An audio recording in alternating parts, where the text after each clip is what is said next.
The Maine People Podcast, available everywhere. Click subscribe so you never miss an episode.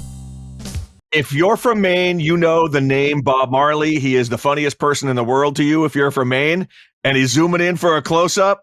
Bob, is there pressure? You got a lot of pressure for being like the funniest guy from Maine ever? No, because here's the deal with Maine people. They don't really care. Maine people are like, okay, if you're a nice enough guy to, you know what I mean? They're like, okay, he's fine. But if you're a dink, they're like, we just don't care. So as long as you try your best and you don't go out of your way to be a dink, then you're pretty covered. You know what I mean? Yeah, right. So they're cool. And I'm not famous enough to be in that worry of like pressure. You know what I mean? Like a lot of times people will come to my shows and they have no idea who I am. I mean, a friend of a friend will say, go, maybe not in Maine, but in like Massachusetts or New York or wherever I'm going. And their friends will tell them to go. And then, so their expectations are very low. I've had people say to me before, the bar drops. Yes. I've had so many people say like, Bob Marley, he's so hilarious, but he tells so many jokes about Maine. And then I see him playing shows in Florida and stuff. Like, do they even laugh? I'm like, don't worry. Yeah. He's got different jokes for those people. Well, and also, you know what they get? They just get a guy from Maine. It's like I tell people, like, you're not from down south, but you get Jeff Foxworthy. Like, you understand Larry the Cable Guy. Like, you don't have to be. Most of my jokes are about my family and, myself and my family. So, and then I'll put stuff about Maine in there, but it's not as Maine heavy as it used to be. Like a lot of people still remember me from like mid 90s to like 2002 or 3 or something. So it's really morphed into something a lot different in the last like 15, 20 years. So where it plays universally. Like I just did Vegas and I talk about my extended family and everybody pretty much knows those people. Everybody has a cousin Wayne from Westbrook, Maine. Yes, who's 5'4", 372, and not a fan of salad. Yeah, sweats in a resting position. And so many jokes about your cousin Wayne, about your Nana, about your dad. Any feedback ever? Because they are real people. They're real people. They're all real. Some of the names are changed to protect the innocent, but like my Uncle Jerry, my relatives are like, hey, Bob, I think I know who Uncle Jerry is, considering we have an uncle named Jerry. I'm like, all right, you're on to me. Some of them figured it out. They don't really, they love it. My family members love it. And then if they're not, some of the names I change just because if I thought but then they obviously know who they are. Because if one of them talks like this, are you serious? That's so cool. Pretty much everybody in the family knows that that's my cousin Darlene. If you can't figure it out by the impression, then you don't belong in the family. Maybe that's right. But it's all in good fun, and sometimes they get pissed if they don't make it in. Like my mother, if I don't talk about her, she's like, "So I'm out now? Is that it? I'm just gone." You're talking about your sister and Nana and everybody else, Aunt Teresa, and I'm just out. Is that it, Bobby? Bob, I seem to remember it starting with jokes about your dad, and you've sort of expanded to the whole family. But was your dad a funny guy, or just made for funny stories? Very funny, but also short-tempered, but short-tempered in a funny way. You could see it coming. Like when you're a kid and your dad's he's gonna go off, how they go off a little bit. Mm-hmm. And you would kind of laugh, but you'd be a little bit scared, but kind of laugh. And you'd have like a snot bubble shoot out of your nose at the dinner table. And my dad would say, two things that my dad said that always came consecutively that made no sense was, keep it up. Go ahead and keep it up. And then he'd say, knock it off. I'm like, well, I have to do one or the other. I can't keep it up and knock it off. I have to, so he was like, sure. Like if he stubbed his toe, there would be a beautiful soliloquy of swear words strung together that would come out of his mouth. Things you never would put together and you're like, this is awesome. As a kid, you just sit there while he's swearing, going, almost like Chevy Chase in Christmas Vacation, where he's Yes, right. and he's out of breath at the end, and you're like, oh, that was a good one, Dad. That was awesome. So he was funny, but not knowing he was funny. You know what I mean? Right. My kids, I taught my kids how to fix stuff by throwing a chainsaw across the yard one day, because now whenever anything breaks, they're always like, Dad, you want to just yell at it and throw it across the yard and maybe it'll work. And it's like those things stick with you as a kid. Oh, dude, I've done it a bunch of times. Like my boys have seen me melt down. Oh my God, it's epic. It's awesome. So there's some of your dad in you then. You recognize it when it happens? Yes, I do. I'm like, my wife will say to me sometimes, like if someone cuts us off in traffic or at the grocery store, someone slides in front of you in the aisle, or she'll look at me and go, do you want to do something? She'll give me that Jada Pinkett look. Oh, no. No. You know what I mean? I do. We all know. Like, what are you going to do about that? And then my answer is I have two options. I either ignore it or I'm going all in, And I told the audience last night at Jonathan's in Gunkwit, I did a show down there. It's the first show I'd done since the slap of Will Smith heard around the world. I think we have a photo of that. Can we see the photo? There it is. There it is. I immediately went to the back of the stage and said, nobody make any moves. Nobody make a move. I don't want any of this Will Smith stuff in here. I said, just so you know, I took 6 weeks of Kung Fu in a strip mall in Biddeford. I am completely ready. Bring it on. And then I was like, yeah. Have you ever had a moment where you thought someone in the audience was maybe going to come at you? I've had plenty of moments where people have walked towards the stage and they're always hammered. Oh, yeah. And they walk towards the stage and I'm like, oh, this could be trouble. But I'm usually just wicked nice to them. You know what I mean? I'm usually like, have you lost your way? The worst are like middle-aged drunk women. You cannot win with that. You cannot. I had a lady once in Sanford, which is now closed. It was called the Comedy Barn. And the C, we've talked about it before, you and I. The C and the B had fallen off the building. It just said, the sign said Comedy Arn. And the owner was wicked nice. And I used to like to go there and grind out new material and just work sometimes, a couple times a year. And I'm up there and this lady's just hammered, walking towards the stage. She has a short skirt on. And I'm announcing her like a flight arriving at Portland International Jetport. I'm like, here she comes, ladies and gentlemen. This is flight 666 coming from the Devil's Den. Flaps down, ready for emergence. Here she's making her way. And she would have no idea I was talking about her. And then she's like, I got something to say to you, Bob Marley. I go, yes, ma'am. What is it? She goes, you're not even from Maine. I go, do you think I flew in for this? Like, who's doing a show in the woods in Sanford that doesn't live here? If you're not already from here, you're not going there. There's no comedians in New York or Los Angeles saying, I need that gig at the Comedy Arn. And, but I've had so many crazy, one of the worst ones ever is when I got hit by the car during my show. Did I tell you that? I don't think you ever, no, I don't, but hold on. That's a good tease. That story is coming up in the next segment of Maine People with Bob Marley. Radio207.com only plays original country music from Maine singers, songwriters, and bands. Streaming online and on your smart speaker. Radio207.com is on the air now. Radio207.com. Only Maine, only country music. Your next online event can be perfect thanks to virtualproductionsgroup.com. The Maine People podcast couldn't happen without them, and they can make your remote streaming event absolutely technically perfect. High quality live and pre-recorded productions for corporate events, weddings, tournaments, charities, and more with virtualproductionsgroup.com. All right, Bob, you promised a story about when you got hit by a car when you were in the middle of a show on stage. So tell us what happened.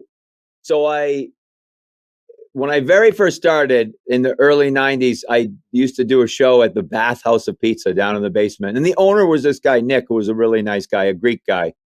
And, grandmother in Greek is Yaya, right? So it's Yaya. Yes. So he said, I want you to come to my house. I want you to do a surprise birthday party for a Yaya. Okay? I go, okay. He goes, I give you $50. And I go, oh my God, that's great. $50 is great. So I get over there. I'm in the guy's driveway. There's some chairs set up and like benches or whatever, lawn chairs. And there might be like 20 people or something. I'm like, this doesn't look great, but I don't know a lot about this. I've only been doing this for 4 months. So I'm going to take the $50 and just try it, see what happens. So the car starts coming down the road and someone's like, she's coming. So he gives me the microphone and he pushes me. He goes, hide. So I run behind a tree and he goes, when she pull in the driveway, you jump out and say, yeah. And then everybody come out and you do your jokes and she love it. She gonna love it. So I was like, I don't know much about stand-up comedy at this point, but I don't think this is going to be good. So I'm hiding behind the tree and she wheels in. She's like 89. She's driving like a Seville or something, a Cadillac. And she pulls in and the guy pushes it. He goes, now, go now. And I jump out and I go, yeah. Like that. Instead of hitting the brake, she hits the gas and like hits me in the knee. And so I'm like limping. The lady's crying. And the guy goes, why you do that to her? Why you do that? I said, well, dude, when I get my patella out of the back of my femur, I'll give you an answer. Oh my God. I go, first of all, you pushed me. You told me to do it. Yeah. That goes down as like one of the worst. So I've never been slapped, but I have been hit by a car. I've been hit by a car. It's kind of worse. It's pretty much worse. He gave me $50 and I just left. That was it. He goes, it's $50. Go now. You go. So no jokes. That's it. Nothing. One of the worst ever. Bob, that was back at the beginning when you're making $50 for a night or to, get hit by somebody's yaya with their car. So was there a moment for you? Was there like a person that you think gave you the biggest hand up in your comedy career? Well, I had a couple people like when I moved to Boston, the clubs there were really good to me initially, like Nick's Comedy Stop and the Comedy Connection and Dick Doherty and all those guys. And then I met Ollie, who used to own the Comedy Connection in Portland. Sure. And he was saying, oh, I'm thinking about opening a club up in Maine. So we started talking and then eventually he opened the club in Maine. And then, of course, he's helped me a lot. And we still work together now. So it's been like almost 30 years. It's been like 30 years we've been working together. That's a long time relationship and friendship. Yes. He's awesome and he does a great job. And we're like the two old guys in the Muppet Show, drive around in the car.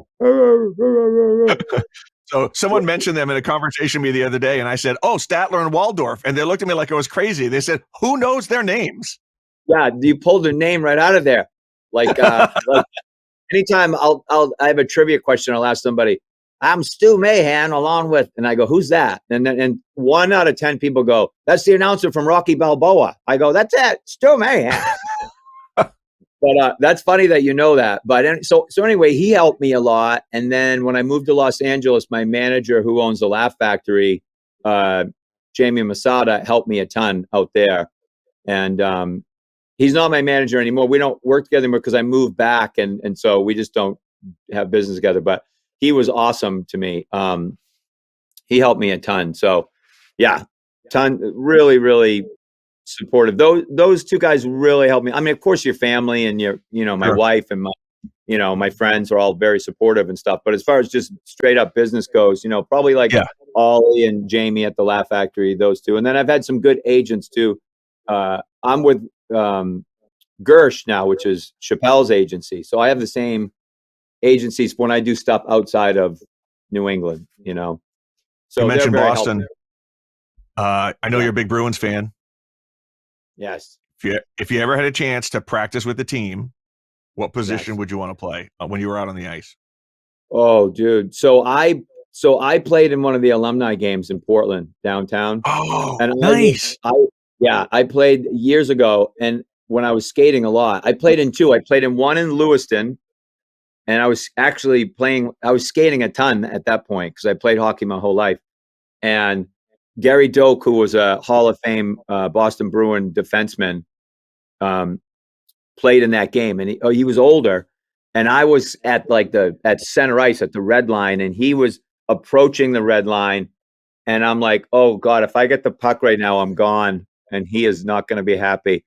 And so I did. I got behind him, I got the puck, and then I went in and scored a goal, and then he checked me into the boards, and I thought he was going to be. I was laughing. I thought he goes, that will never happen again, and I was like, you're probably right, but I mean, we were drinking beers afterwards, but he was pissed. Oh my God. But I will tell you this. It really wouldn't matter what position you play because you're always going to be out of position with those guys. Always. Right. I at one point was like a foot and a half off the boards, and Ray Bork was like 20 feet away from me. And I remember thinking, well, the puck came over to me, and I'm like, well, I'm going to get to the puck before Ray Bork. And he beat me to the puck. So I'm like, your head is just going like this. You're just like spinning. It's a complete nightmare. No, even if you're good at playing, they're playing at a whole different level, like 10 levels above you. Oh, forget it. Like Johnny Busick was like 75 years old or something. He would beat you just like knowing where to stand. Like he would just stand in the right spot and bump you a little bit. And you're like, I'm out of it. I'm out of the game. I can't. The best you can hope for is to get the puck and just dump it or pass it to somebody. And, but the Bruins, those are legendary names. Legendary names you're throwing around. My favorite Bruins game of all time was, I think it was in 79. Bruins play the Rangers in New York City. And the Bruins decided that they had enough of the New York City fans. So they were going to climb over the plexiglass.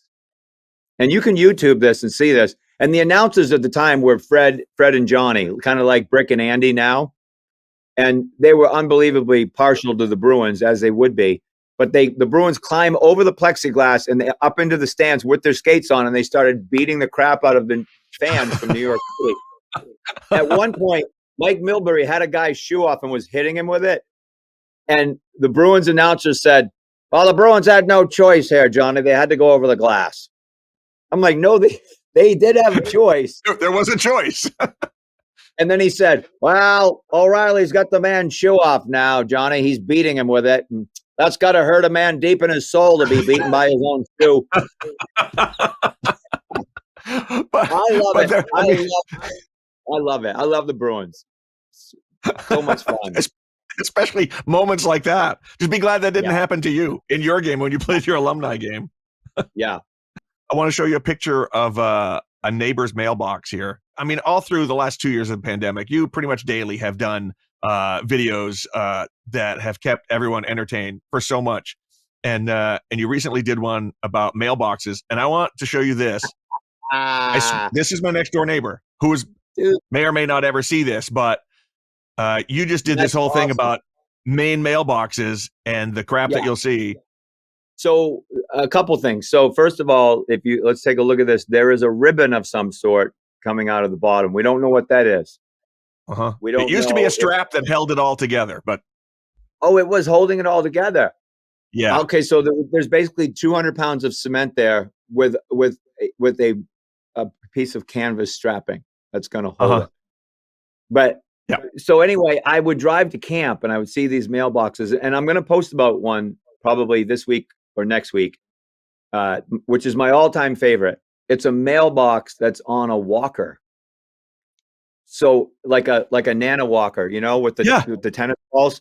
It actually has 2 tennis balls on the front. It's mounted to a walker.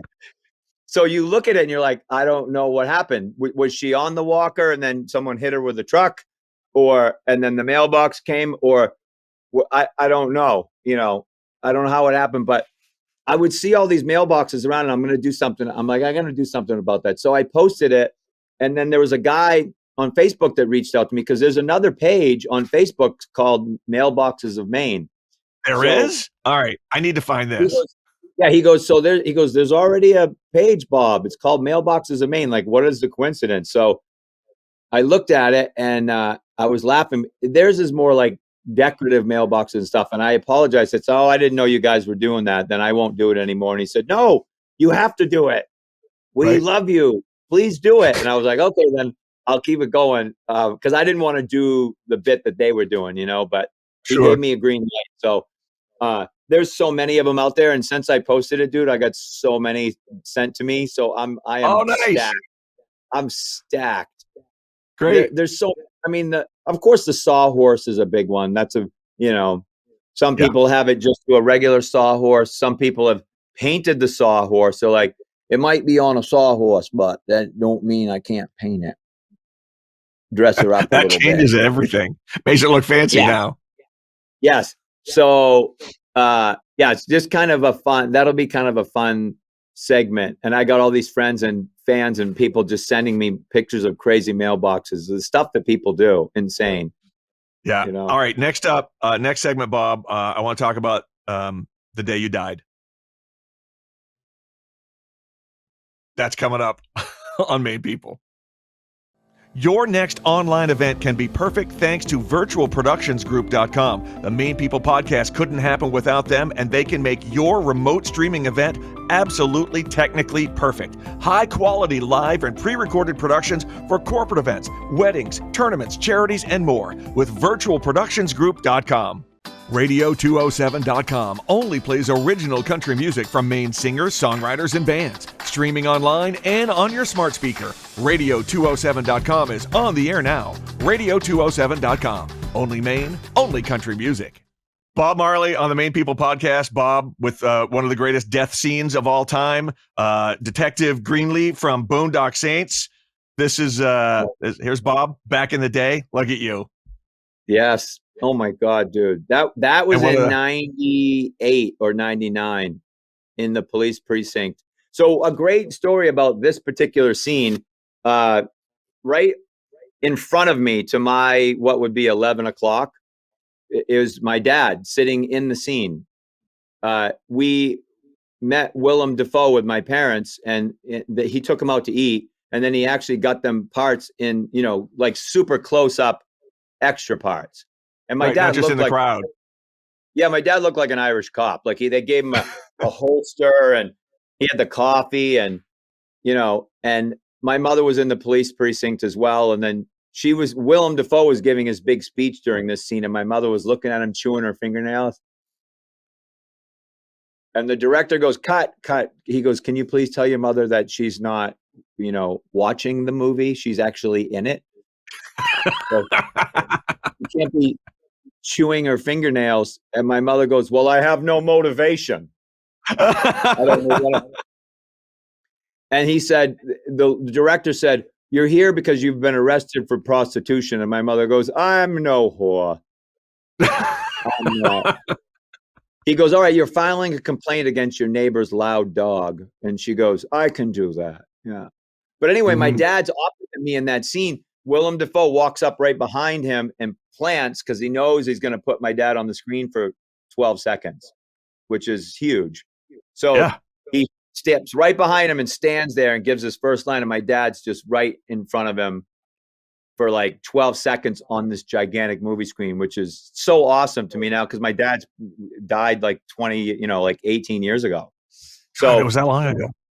Yeah. So he died right after my son was born, like 2 weeks after my son was born. So, so it's pretty awesome to have that scene in there. So Willem Dafoe comes towards me and then trails off.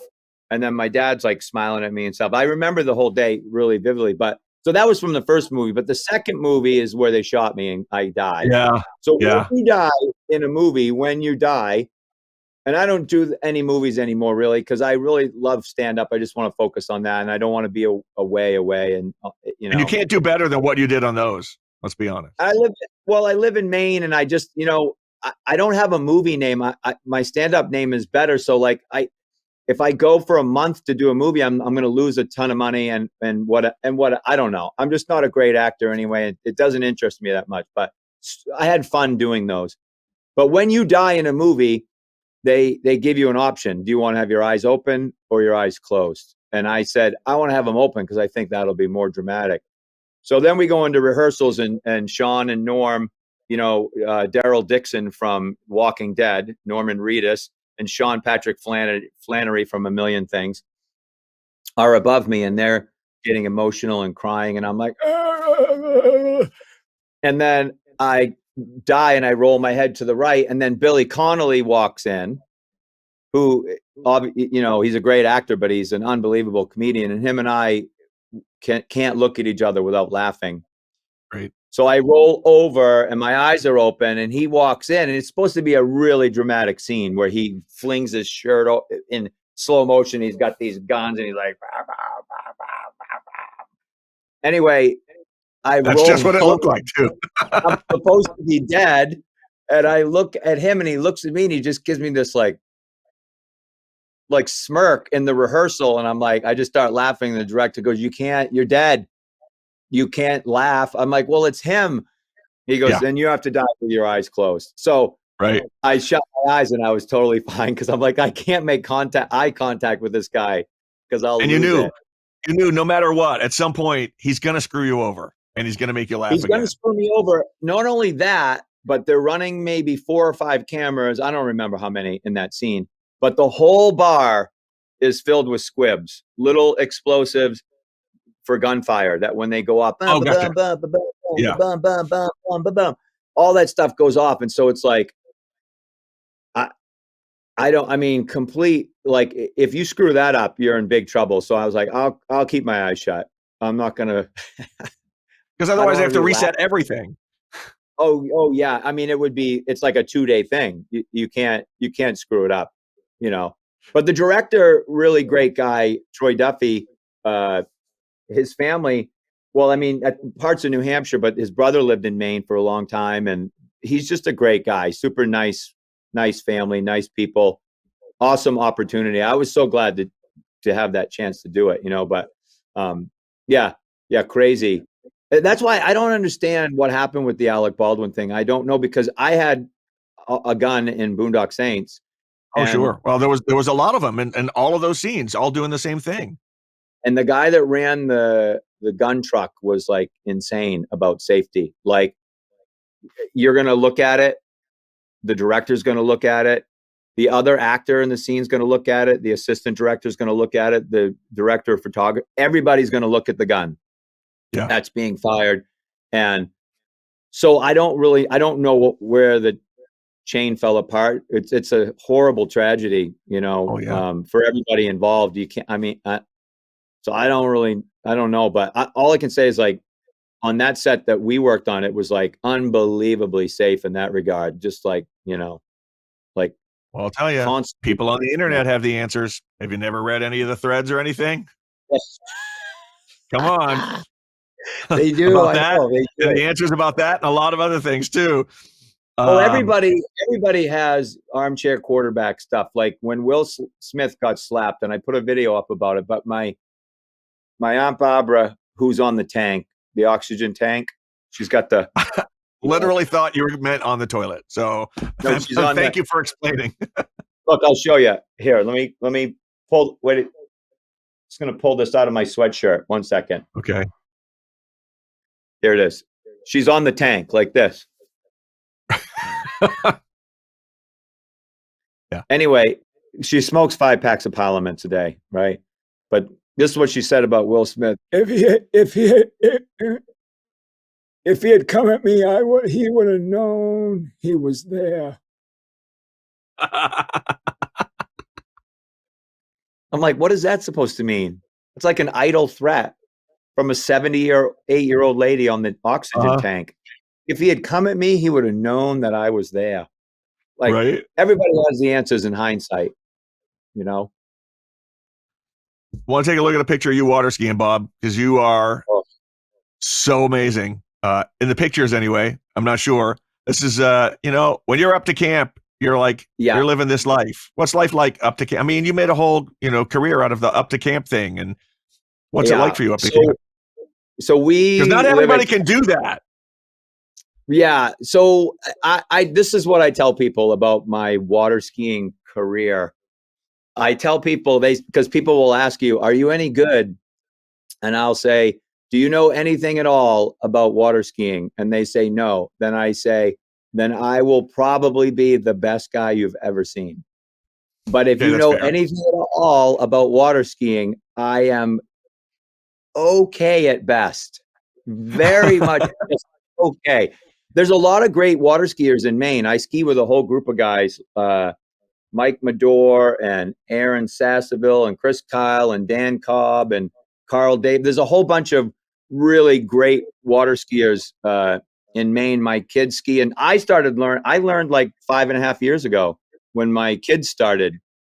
So we live at the lake and we just ski every day. And then I go to Florida in the winter and I ski a ton, and it's a blast. It's a small community, but super fun. As you get older, and because you do martial arts, and that's kept you in shape, right? I mean, Until I stopped, and then my shape yeah, changed. right. But you have to have something to keep yourself going. And so we're going to start skiing probably in a couple of weeks here in Maine. The ice is already Yeah. out, so we'll be skiing. So I've been trying to get in shape for the last like 2 or 3 months, and then you'll stay in shape all the way through November, and then you usually have a couple ski trips in the winter that you tune up for. So it just kind of keeps you in shape. It's something fun to do, and um, we love it. It's a good thing. You can go in the morning and from head to toe, you feel awesome. When you're skiing, and we ski with the best skiers in the world down in Florida, and they're extremely generous to me because I'm not, whatever. I'm a comedian from Maine. I mean, come on. They feel bad for you. Is that what you're saying?